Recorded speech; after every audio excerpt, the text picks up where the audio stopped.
Hi everyone, I hope you're all safe and well.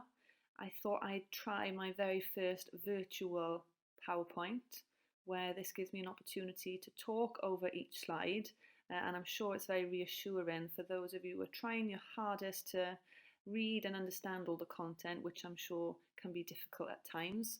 So you'll now be able to hear my voice, and I'll try and go through each one in a bit more detail. So what I thought was best for us to start is looking at the participation in sport. So this is a new document or a new topic that we haven't looked at in school yet. And I know Mr. Jones sent a few PowerPoints for you to look at and obviously gain an understanding of the factors that affect our participation. What we then did was we gave you 3 questions, and obviously then we've sent you the mark scheme for you to mark. So in order to make sure that we are consistent and we're marking fairly, I thought I would do a PowerPoint to just go in more detail about the answers that we were looking for. And for those of you who haven't maybe had the time to mark your own work, seeing as we had half term last week, then now's the opportunity for you to get your pens and paper ready, and obviously we can mark your work together. Okay, so the first question asks, explain how local leisure centres can increase participation rates of children. So what participation means is taking part, and there's a focus here on children. So what do leisure centres do to try and get more children to take part in sport? So looking at the list there on the right, to get the 3 marks, okay, you would only have to talk about 3 of these. So I'm just going to go through each one, and if you have mentioned them, then give yourself a mark for each one.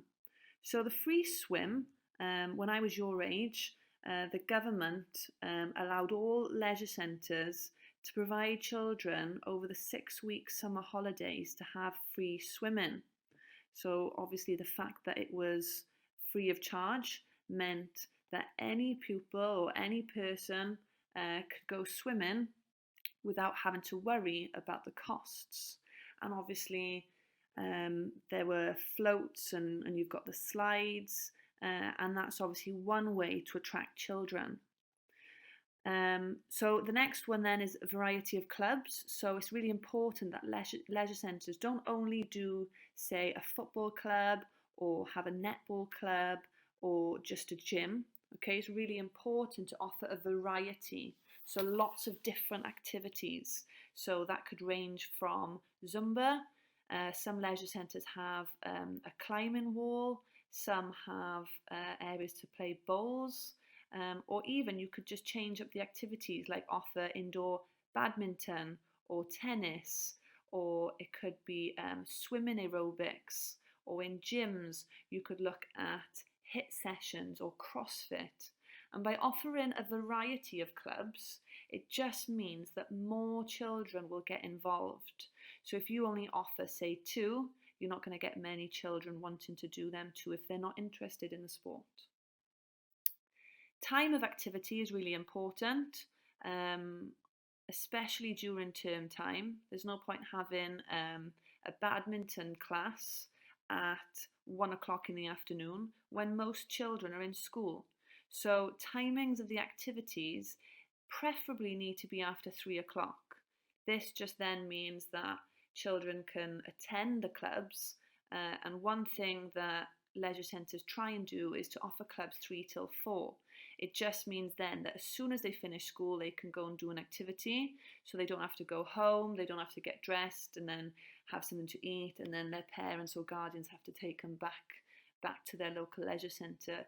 So by offering the club between 3 till 4, it just means that they can go straight from school to the leisure centre and take part in a sport. Links with school. So obviously leisure centres, they do a lot of advertising, and we have emails, posters. We obviously follow some social media accounts where they advertise certain sports. And obviously by linking them with the school, it's a good way for us then as Ponty High to advertise what goes on in these leisure centres. So we might put something up on our Instagram account, we might put posters across saying if you want to join a swimming club, then obviously there's a local leisure centre that does so. So links with school is a good way to try and get the advertisement across to children, remember. Okay, so the focus of this question is how can we get more children? So obviously every child would go to a school, so making links with them school is vital. Fun activities, okay, it's really important to think outside the box. Have a look to see what's kind of fashionable at the time. I remember Zumba was like massive about 4 or 5 years ago. And obviously we're looking now at like CrossFit being quite a fashionable thing where a lot of celebs are doing them and we can see on their social media accounts. So trying to find activities that are fun is really important in order to make sure that these children are going to want to go. If Leisure Centre said, right, every Wednesday after school there's an opportunity for you to do some fitness testing, every Wednesday there's going to be a bleep test, I doubt very much if any child would stay after school and attend. Whereas if you say there's a Zumba class or there's a CrossFit club, I think that's a lot more appealing. So making fun activities is key. Cost is really, really important. So like I mentioned with the free swimming, if leisure centres can try and keep the costs low, it's even better if they can offer them for free. Depends on the government funding and what they can offer.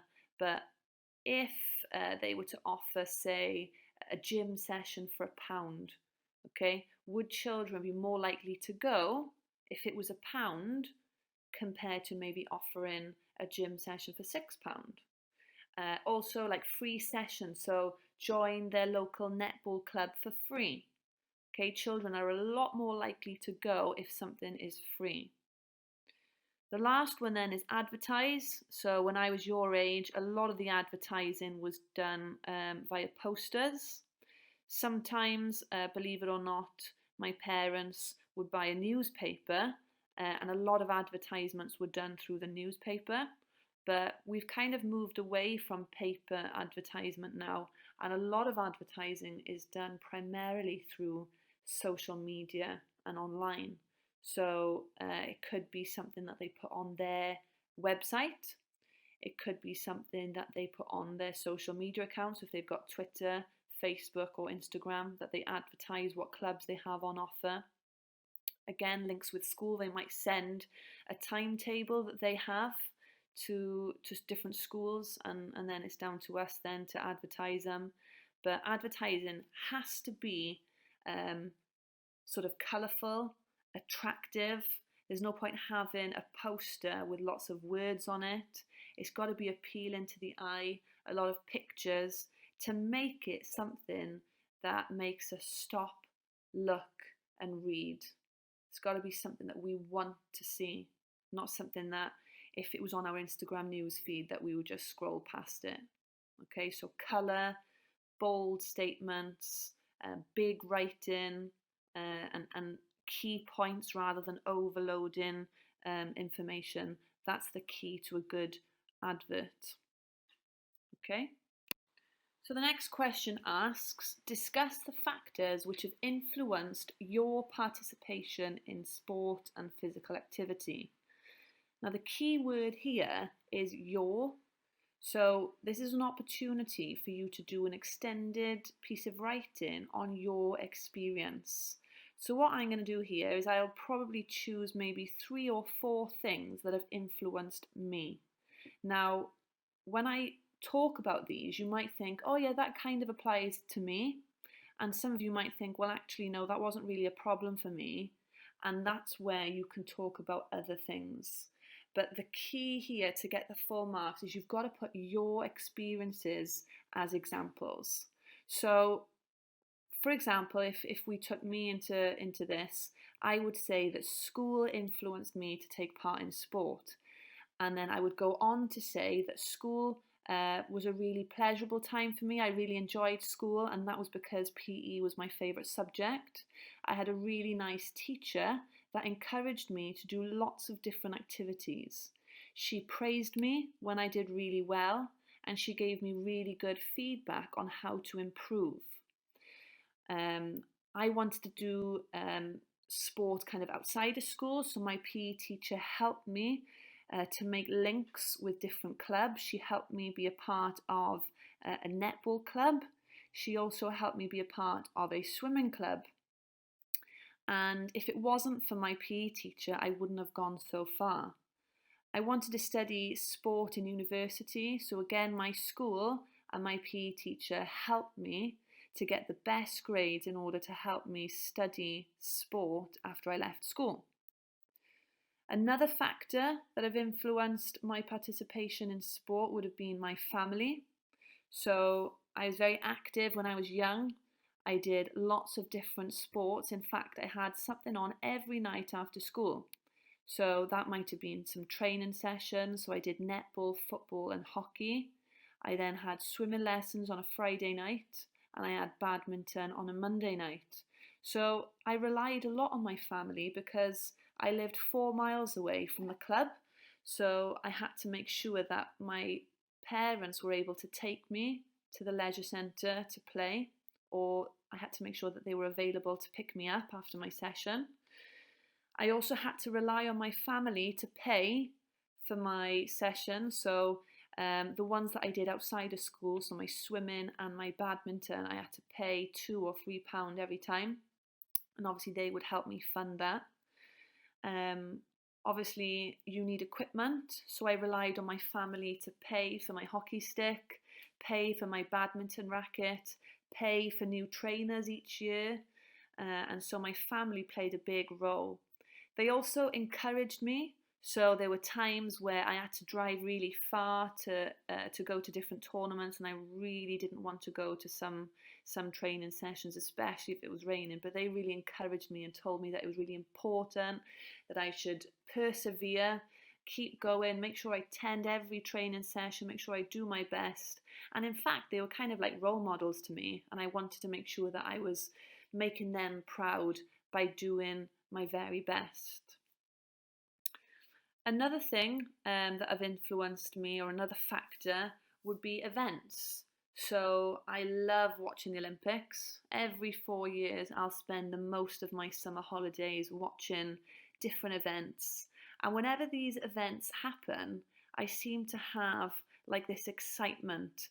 I seem to think that I can do everything. So whenever I watch the 100 meters, I think, oh, I just want to go outside. I just want to sprint the 100 meters and I feel like I can just win the gold medal. The same thing happens when I watch Wimbledon. I seem to think I'm the best tennis player, and all of a sudden I ask all my friends to come out and play tennis with me. Whenever the Euros or the Football World Cup is on, all I want to do is grab a football and go to the local park or to the field and play football with my friends. Another example would be the Six Nations. Whenever there's rugby on, I always want to start a rugby team. So whenever there's certain events on, every time of the year, it really encourages me to take part in a particular sport. So obviously those would be my three main factors. Obviously some of you might look at different ones that are on the board there, but the key here is to make it personal to you. So if I was to read all of your examples, they should all be different because they should apply to you and no one else. Question 3 asks, discuss why health and fitness clubs have become so popular in recent years. So if you try and use this time to think back as to what fitness and health clubs used to look like, obviously it's very different to what it looks like today, and that's primarily due to media, the equipment, and the development of sport and the popularity of it. So it's become a lot more popular, and we've got to think about why this is the case. So it's a 6-mark question, and we expect an extended answer. Okay, so again, looking for a A4 sheet of paper worth of work. And if we look at the mark scheme, okay, we don't expect you to include everything, you could possibly choose 4 of these statements and go into more detail by giving examples. So if I was to use equipment as an example, okay, I would talk about how Adidas and Nike and New Balance have been able to make clothing a lot more appealing to us. If anything, it's a fashion icon. You go into JD Sports, okay, and people will be buying sports clothing now to wear on weekends.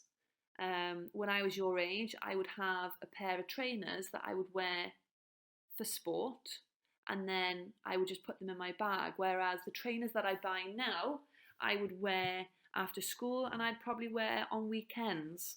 So the equipment has definitely become a lot more fashionable, especially for women. I remember my football kit used to be really baggy. My shorts used to be really long, whereas now sporting equipment has made clothing a lot more fitting for women, and so a lot more women feel better when they are perhaps jogging on the street because they don't have to worry about what they look like. The next ones, live longer and obesity, they probably go hand in hand with the fact that people who don't exercise become overweight. And obviously if you do exercise, you live longer. So there's a lot more science out there now to say that if you exercise, we can reduce these figures. Now, obesity, unfortunately, is a massive problem in the UK. It's probably a problem worldwide, but in Wales, there's 1 in 4 people, they are currently obese. So this is putting a lot of strain on the NHS because they've got to deal with the illnesses and the diseases such as diabetes or heart attacks or strokes that come with obesity. And so the government have to use a lot of their finance, a lot of their money to help the NHS look after these ill people. Whereas if we did exercise, okay, that's a perfect opportunity for us to reduce these figures. So I think there's an opportunity here for you to talk about how exercise can be used as an important tool to reduce these issues.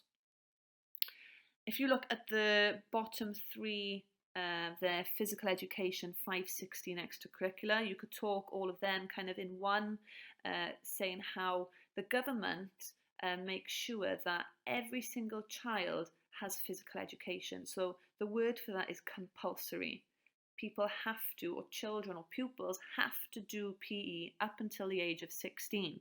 So this just makes sure that they get 2 hours each week to take part in sport. Now 5 times 60, the 60 stands for the minutes, so that would be 1 hour, and 5 means how many times a week. So 5 times 60 encourages people to do 1 hour's worth of exercise 5 times a week. Now, this happens in schools where they do lunchtime or after school sessions, and obviously by encouraging more people to do these activities, okay, we are reducing a lot of illnesses and diseases. And then obviously extracurricular is the same as what the PE department offer during lunchtime and after school. And these have become a lot more popular, primarily because we offer a range of activities.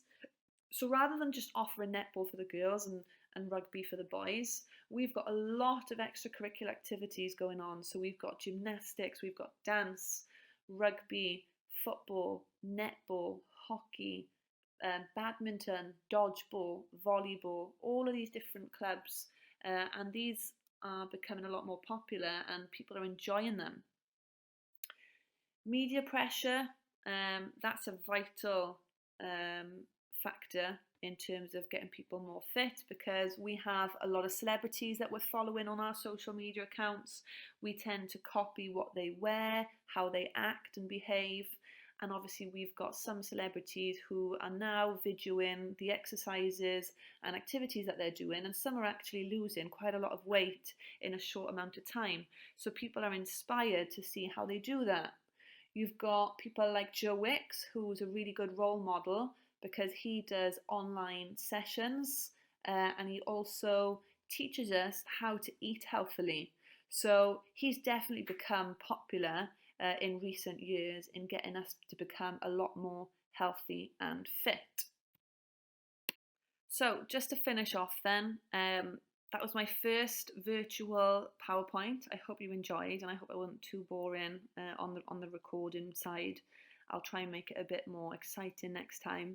But I just wanted to make sure I went into detail as to what we expect and the standards that we expect from your answers. So I know we've mentioned this in class. If you list or bullet point the answers, you won't get more than 2 marks out of 6. You have to put the point across, then you have to explain it, and then you have to evaluate it. So by evaluating, we mean you giving an example. Okay, so that's where the English faculty use the word PEE, point, explain, and evaluate, or example. Hopefully, you've all been able to mark your own work using this mark scheme. If any of you need more support, then obviously we are here. You can email us or you can give us a message on Teams. We just want you to spend this week now reflecting on your answers. If some of you might have had, say, 1 or 2 out of 6, I would probably give it another go. If you did have 6 out of 6, I would just make sure that you are rereading everything that we've given you. We have given you a lot of information over the last 10 weeks, and we don't want to keep overloading you with new information. So if you could just use this time to read through everything, organise everything, and if there is anything that maybe you need more information on, now's the time to ask. We are here to help you, and we are obviously here to give you more information if you need it. So please don't feel like you're causing any issues or stress by asking us for work. We'd really appreciate it if you let us know if you needed any help at all. So that's it from me. Hopefully you've all understood that, and the audio side of things has helped. If it hasn't, then I'll just send the PowerPoints out in future. But yeah, if there's anything that you need, please feel free to email us. Thanks everyone. Bye.